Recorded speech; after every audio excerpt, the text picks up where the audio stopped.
Elevate हुआ। Elevate का मतलब इंक्रीज हुआ।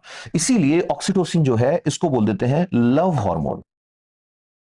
अच्छा, ऑक्सीटोसिन जो है ये हग करने से भी इंक्रीज होता है, ऑक्सीटोसिन किस करने से भी इंक्रीज होता है। और ये देखा गया है ऑक्सीटोसिन जो है वो छोटे बच्चे जो होते हैं उनके साथ खेलने से ऑक्सीटोसिन बढ़ जाता है। इसीलिए आदमी कितना भी टेंशन में हो, वो के 21वीं सदी का नौजवान देखिए, चाय पी के बनता पहलवान देखिए, और ईमान और जज्बा थी कल की बातें, गाड़ियों में घूमते हैं बेईमान देखिए। और वो दौर और था जब मर जाते थे जवान की खातिर, आज हर चीज की लगी है दुकान देखिए। और जब दिल भर आए इन सब ठोकरों से, इन सब दरिंदगियों से, तो किसी छोटे बच्चे का तबस्सुम, उसकी मुस्कान देखिए।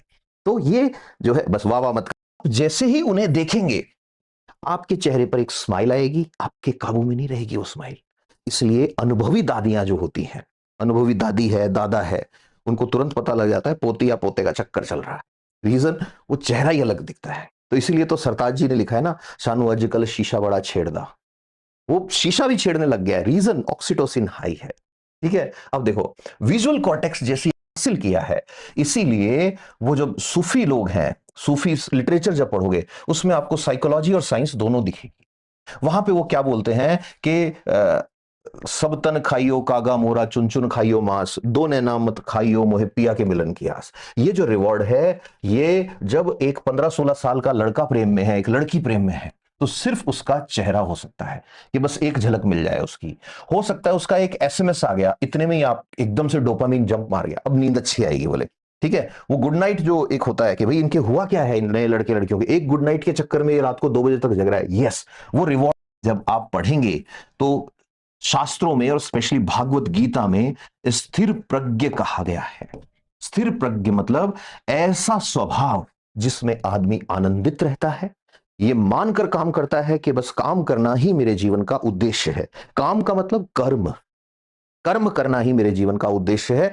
ना तो वो अच्छे रिजल्ट आने पर प्रसन्न होता है, ना वो बुरे रिजल्ट आने पर व्यथित होता है, वो बस अपना कर्म करता है। और जब व्यक्ति स्थिर प्रज्ञ होता है, उस समय वो व्यक्ति स्थायित्व को प्राप्त करता है, जॉयफुल होता है।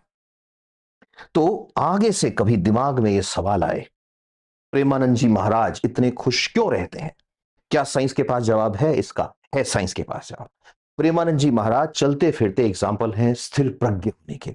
प्रेमानंद जी महाराज क्या साइंटिफिक एनालिसिस जब करोगे, उनकी किडनी का पेन उन्हें फील क्यों नहीं हो रहा?